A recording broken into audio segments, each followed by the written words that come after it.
Hello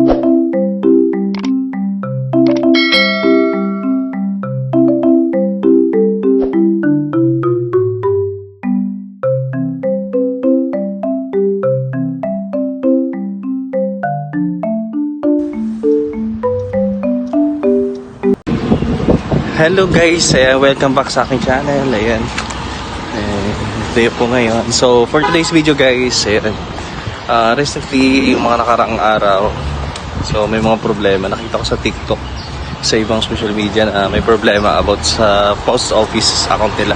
So maraming nga ang kinabahan dahil unable yung kanilang mga ATM or account. So pag nag-check sila ng balance, connected guys sa recent na policy ng post office, yung kailangan i-update yung post office account, and then yung hindi na sila tumatanggap ng nagpapa-open account sa mga migrants o sa ibang FW dito, bukod sa salary, yung salary yung account. Ayan, so dito pala guys sa Taiwan, okay naman yung super sa balita sa Pinas. So may gera-gera daw. Nakukulala lang yung family ko nga. So normal pala dito yung buhay, trabaho, tsaka tuloy pa rin yung buhay ng mga Taiwanese tao dito sa Taiwan. So yun lang, huwag kayong mag-alala, okay lang kami. Bye. So guys, maraming ang kinabahan at saka nag-check na kanilang mga account. So yung kailangan mo lang pala yung update. Ayun nangyari sa iyo yung ganito. So kailangan mo lang pala i-update yung account. So parang ganun din yung process yung pag-open ng account mo. Kailangan ng in-chunk, ERC, passport. Ipakita mo lang sa, parang nagsisimula ka ulit. Outdated information ba yung tawag doon. So marami na mga kababayan natin na pumunta doon. So tsaka marami din kasi mga OFW na ginamit yun pong savings, separate sa kanilang sahod sa ATM. So kung may problema kayo about dito, so outdated information lang naman. So parang gaya na sinabi ko, magsisimula ka ulit.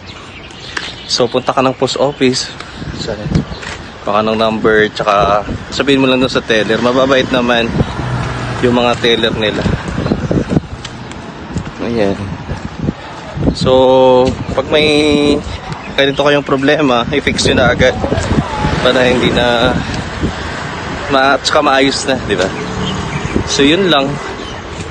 So sa akin naman, okay naman sa akin. Chinek ko, so wala namang problema sa post office account ko. Ano pa rin siya, punta ko lang ng post office. So chinek ko, so okay naman yung akin, hindi naman siya enable. Then nag-deposit ako ng konti. Ayun, diba, deposit ng konti. Sabi guys, medyo matagal din daw yung process, or hindi naman siguro matagal. Kung kagaya lang mga nakaraan, yung nagbukas kayo ng account sa post office. So hindi pa ako, walang tao ngayon dun, hindi ako makapag-update din kasi okay naman yung account ko. So far yun lang.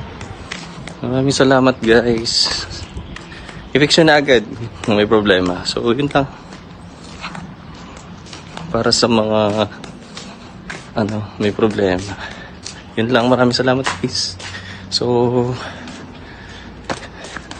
kung hindi ka po nakasubscribe sa aking channel, don't forget subscribe, hit yung bell para ma-notify po kayo sa next upload. So dyan sa inyong views. So